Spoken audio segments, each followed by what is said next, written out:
YouTube. This is Mike from Awakened Saint. The date is February 20th, 2022. I'm going to repost my research I did on the word logos. And I think it really highlights what's going on with the quantum changes / Mandela effect changes. Something to understand or consider for those that aren't getting their heads wrapped around what's going on. Many believe and remember that our reality has shifted, and there's endless proof of this. Now, when it shifted to its origin. So when you're finding the beginning of something, like scrolls to the Bible, they're going to have the changes that we see now in them, right? We do know what the words mean, though, however. A wolf represents evil. In no prophecy does evil dwell with good. The end doesn't end with Satan living with us, right? We know that Jesus doesn't order us to hurt people. He orders us to turn the other cheek. We're to give kindness and forgiveness. Forgive one another. And something we also should know, and us Christians that are well read, is 2 Peter chapter 1 verse 20. So if you're coming up with ideas on your own that are way out there, and you're not noticing many people seeing those same ideas, you probably need other Christians to talk to you. None of this is up to private interpretation. So without further ado, I'll post this, and I'll play some Mandela effect residue, proof of changes in the background as you listen to it.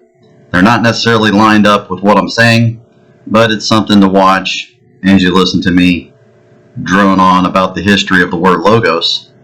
And you might be interested to learn, if you didn't already know this, they used logos, the word, and still do, to refer to Jesus Christ, the only word, the living word.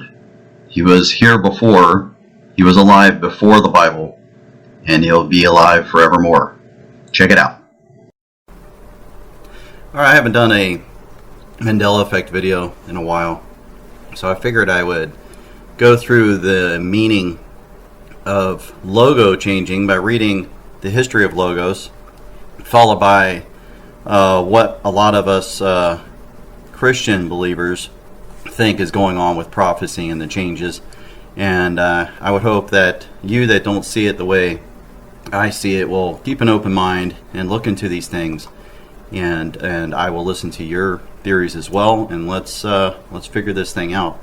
But I believe prophecy is unfolding, and it's very important to keep an open mind, watch out for yourselves and your families in these times as we further into these changes. So without further ado, I'm going to read about logos and then 2 Thessalonians.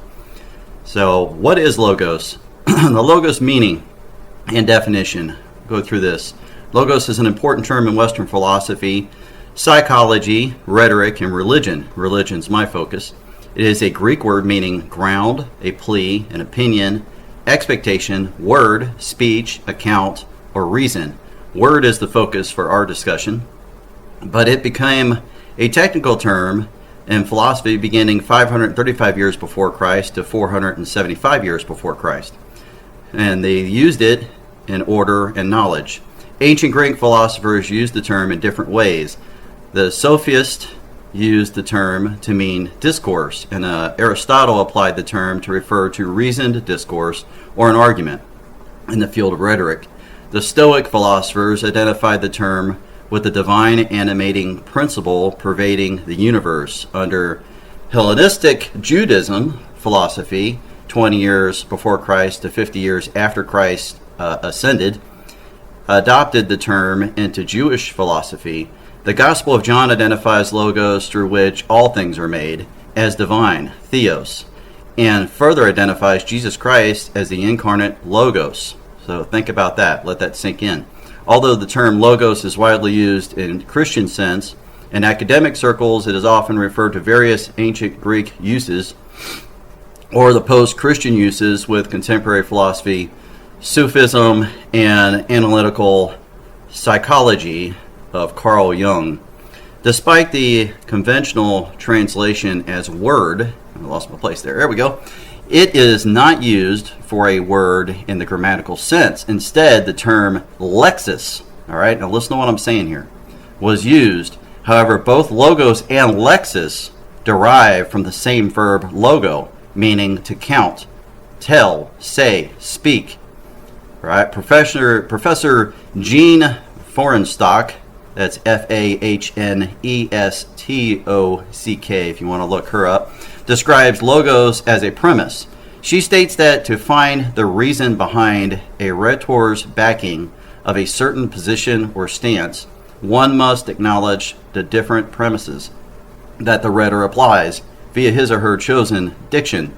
She continues by stating that the rhetor's success will come down to certain objects of agreement. Sorry about that.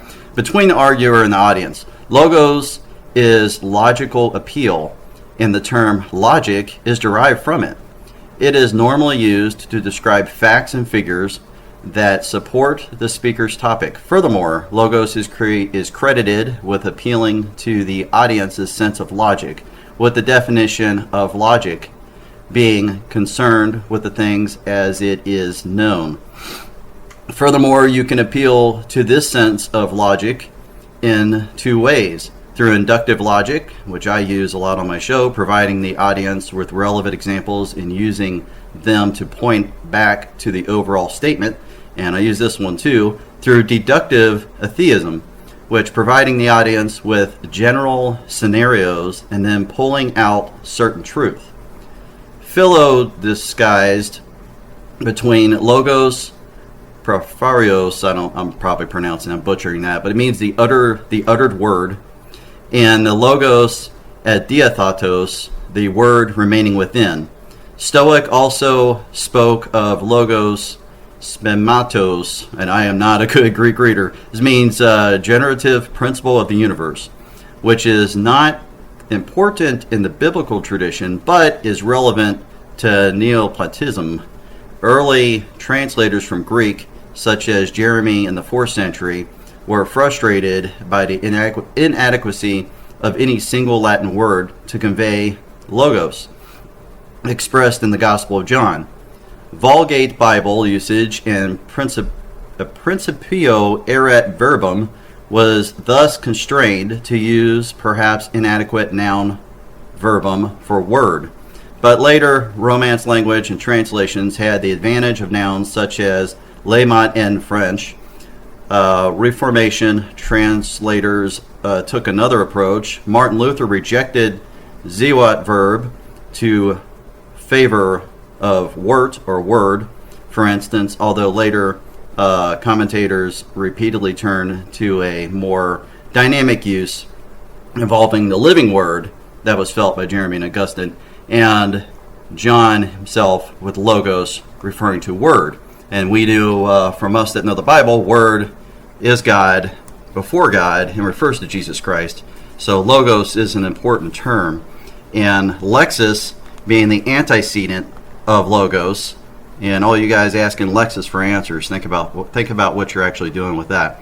So let's go to the Bible, King James Version, 2 Thessalonians chapter 2, verses 3 through 12, and I'll give a little commentary on this. Let no man deceive you by any means, for that day shall not come except there come a falling away first, and that man of sin be revealed, the son of perdition. All right, so we believe this to be the Antichrist, and once he's revealed, which means we can't question who he is, guys. He's revealed, he's out there, and we know him to be there. These things start to happen. So this is the gray area where we're seeing changes, and he hasn't been revealed yet. So this is why I personally think there's still time to wake people up. But let me read more. Who opposes exalted himself above all, that in called God, or that is worshipped, so that he as God sitteth in the temple of God, showing himself that he is God. So the Antichrist calling himself God. That's what that's saying. Remember ye not that when I was yet with you, I told you these things? So you've been told these things. And I believe this is Paul writing this. And now ye know what withholdeth that he might be revealed in his time. For the mystery of iniquity doth already work. Only he who now letteth will let, until he be taken out of the way. And then shall that wicked be revealed, whom the Lord shall consume with the spirit of his mouth, and shall destroy with the brightness of his coming. Even him whose coming is after the working of Satan, with all power and signs and lying wonders. All power. Think about that, all power. Does Satan have the power to change things? Well, the Bible says all power, so all is all-encompassing. I would say that doesn't limit him. And with all deceivableness of unrighteousness in them that perish, because they receive not the love of the truth. We are to love the truth, guys. Right? That they might be saved. And for this cause God shall send them a strong delusion, that they should believe a lie. So when you're getting the download or the delusion, and you're believing what you're seeing has never been changed, and you're not believing those who see it, God is clouding your mind. Ask for that to be revealed. Ask for him to stop doing that. Ask for the truth. And you that see it, ask for your loved ones to see the truth. Pray for these people. Pray without ceasing. Paul says that. We read on to verse 12. That they all might be damned who believe not the truth, but have pleasure in unrighteousness. So I warn everyone who has pleasure in unrighteousness to turn away from that. And the time to play around with these games and whatnot, it's definitely gone. And I see both things happening out there. So enjoy these few pictures of residue that I've collected, and a little bit of videos here and there, and a surprise at the end. So stay tuned to the end, and I hope you enjoy the video. Well, I'm jumping on here because I was reading Isaiah 11, because I keep seeing 11:11, right? And I don't know why. So I went to Isaiah 11:11. It says, the branch out of the root of Jesse. So I'm like, okay, Lord, my name is Jesse. But then I get to Isaiah 11, chapter 11, verse 6, and it says, the wolf also shall dwell with the lamb. Hold up real quick. I'm about to be 42 on July 30th, okay? And I grew up in a family that, especially my grandmother, talked about Jesus all the time. Though I wasn't like following him, I knew who Jesus was and believed he was the Son of God. Anyways, my grandmother is almost 100 and old school, and she even knows Isaiah 11 verse 6 said, and the lion shall lay with the lamb. Okay? Yeah. Not the wolf also shall dwell with the lamb. The wolf is Satan, okay? And they actually changed it in like every single Bible. Okay? Now I can't find evidence anywhere that the lion shall lay with the lamb. Who the heck is going to say the wolf shall lay with the lamb? Come on. That's a lie straight from the pits of hell. My grandmother even knows, who's almost 100, that this is not true. The wolf shall also dwell with the lamb. No, that is dead wrong. They're changing the Bible, y'all. And God says at the end in Revelations that no one shall change the words of this Bible, or the plagues mentioned in the Bible will be added to them. I think it says 10-fold or 70-fold or something like that. And they're doing that. That's what they're doing. Isaiah 11:6. The wolf shall also dwell with the lamb. That is a freaking lie. Straight up. Big time.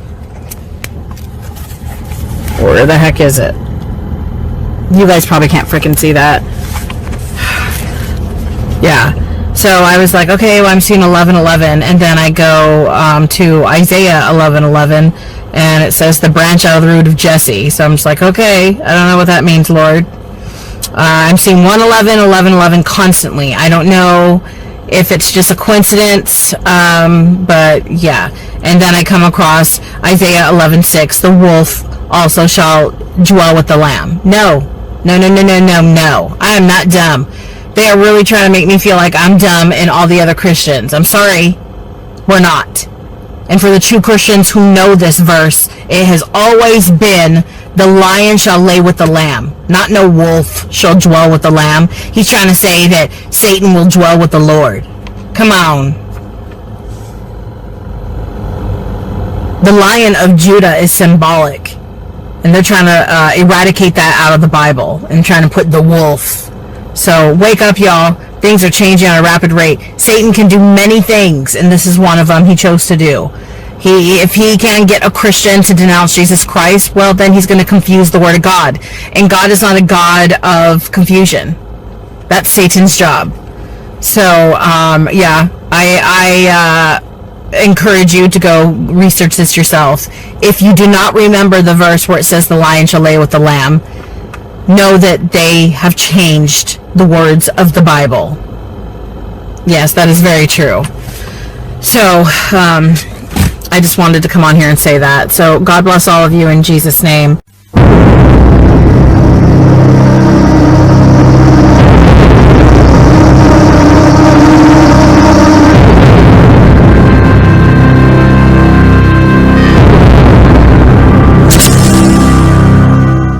Hi, this is Kathy with Lion and the Lamb channel. I previously made a video about the Bible changes in Isaiah 11:6 with a lot of residual proof that the Bible used to say the lion shall lie down with the lamb. We are beginning to see changes in our bodies, and there is evidence coming forward that they have technology to change our DNA.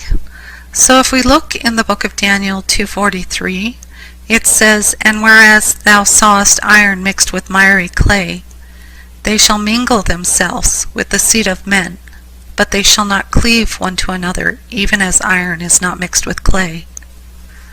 They are the fallen angels, and it also tells us they are the ones doing it. They are the iron, and we are made from the earth. We are the clay. So the Bible told us they would mix their fallen angel DNA with ours. That is possibly the red blood cells falling from the sky that won't die. And if we look at that clip again that shows us this technology, it shows that they tag the artificial DNA onto the original DNA. Could it be that if people take the mark of the beast, that it makes the DNA mix and they become not human but Nephilim? And since they become Nephilim, they are no longer redeemable and will be eternally separated from God. Here is that clip again. For thousands of years, humans have bred horses in much the same gradual way nature does. But soon, they could actually be designed in the lab, along with other livestock, plants, and even humans. Because a new technology has made editing the genome almost as easy as using a word processor.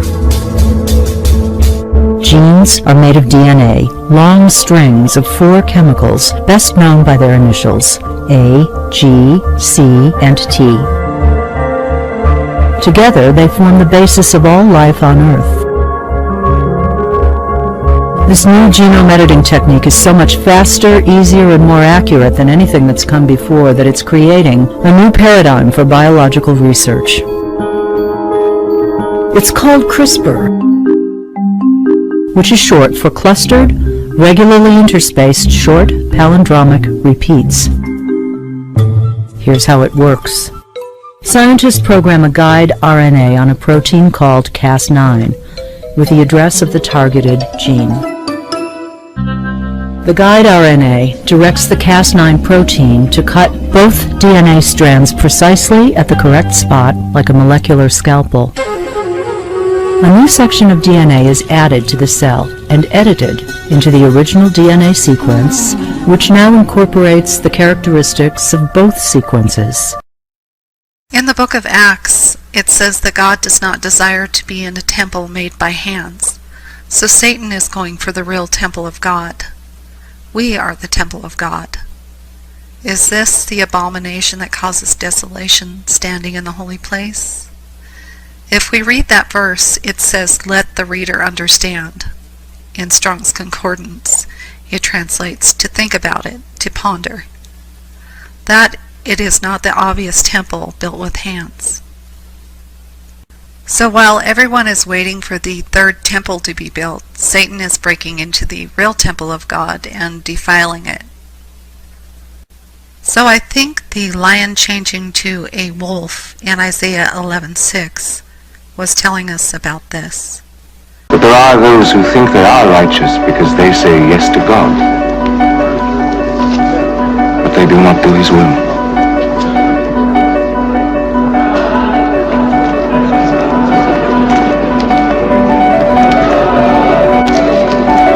John the Baptist came to you in righteousness, but you didn't believe him, even when you saw that there were sinners who believed and repented.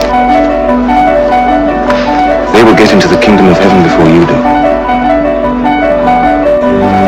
The lion will lie down with the lamb. There'll be no more killing or destroying, and the voice of weeping shall be heard no more.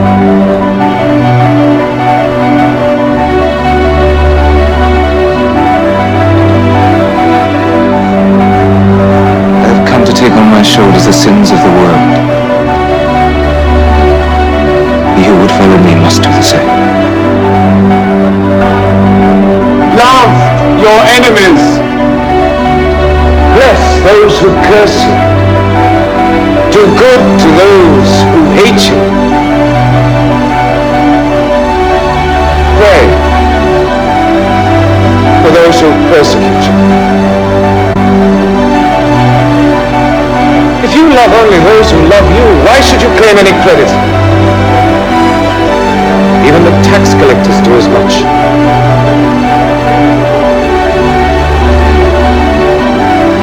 If anyone strikes you on the right cheek, offer the other also. And if anyone takes away your coat, give him your cloak as well. Give to everyone who asks for it. And if anyone takes away your goods, do not ask for them back. Do not do to others anything you would not have them do to you.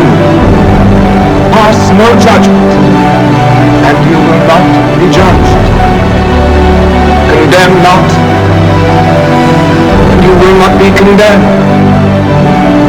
Forgive, and you will be forgiven.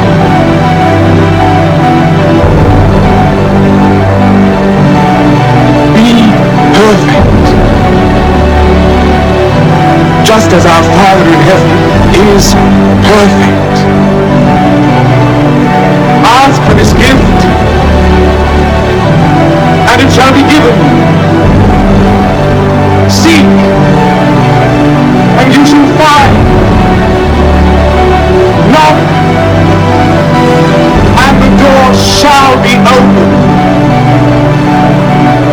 What father refuses his child? If you who are imperfect know how to give what is good to your children, how much more will your Father in heaven give to those who ask him?